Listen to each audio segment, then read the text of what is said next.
We're gonna do the egusi soup. So I spoke about the egusi blend earlier. So all I need to do, the tomato sauce, not tomato sauce actually, the red pepper sauce that we were making earlier for the base is basically a little bit thick. It's not, you know, it's not as watery as it was earlier. So basically it's time to basically pour the egusi mixture inside it. And to basically pour it in, you don't want to really dump it all inside it at once. You want to basically water it down with lukewarm water. So I'm just gonna use my hand to just basically thin it out like that. And there's a lot of lumps sometimes in it, so try to break it off. Oh, I was supposed to mention something earlier. In Nigeria, we always have egusi that's actually, it's pure egusi, nothing else blended into it. But I think about a year ago, I went to an African store here in New York, and when I got the egusi, I just felt like it didn't have the same consistency as normal egusi does. And part of it is because I think they blended it with something else, maybe cassava mixture, which I didn't like that. So I'm still trying to research the best place to get the best egusi sauce, melon seeds. But the problem, where I got this one, my mom actually sent it to me from Boston. There's a lot of African markets in Boston, which she loves and she trusts, so that's where I got this from. So this is like thinned out, as you can see. Get the consistency. I can go to the saucepan and pour the mixture inside it.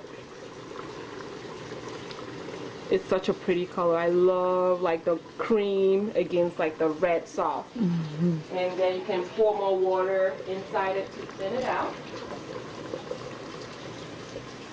I'm gonna basically stir more water inside. The reason I'm pouring more water inside is because once you put the egusi sauce inside it, it gets really thick, so you don't want it to burn.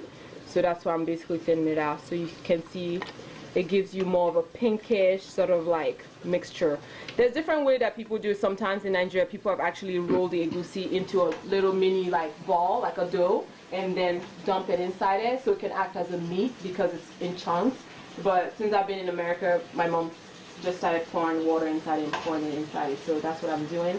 So I'm going to let this actually, because the egusi is really raw, so I'm going to let it cook for about 20 minutes, and the sauce will get thicker as it cooks. But if it's getting really thick, you can pour more water inside it so that it doesn't get burnt at the bottom of it. And I'm going to cover it and let it cook. So we are going to check up on the egusi soup as it's cooking. You can take off the lid, and as you can see, the sauce is thick. And this is the fish is already cooked as well. So be careful while stirring it, because fish are so delicate, so you don't want it to break up into pieces. You still want to have it as a whole. So it's thick already enough. So what I'm going to do now is pour the spinach. This is my favorite part. I love spinach. So I'm just going to pour this inside it. You normally would want to put the spinach in at the end of it. You can definitely use frozen spinach, but as you can see, I make everything from scratch. That's just me. So, and also even like the tomato sauce, I was saying that earlier, I didn't mention that earlier.